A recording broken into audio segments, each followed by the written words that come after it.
Hi, welcome to Ho Film channel, a knowledge sharing channel about PPF, window film, and car web film. Welcome my colleague Ella.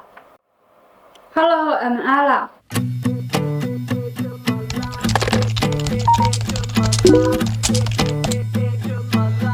Today we are going to explain to you the solutions and the reasons of the hydrolysis of PPF.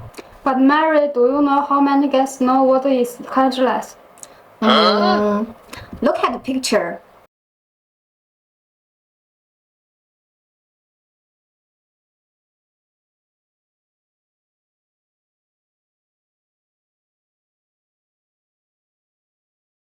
Now you can see how it looks when PPF hydrolysis happens. Really scary.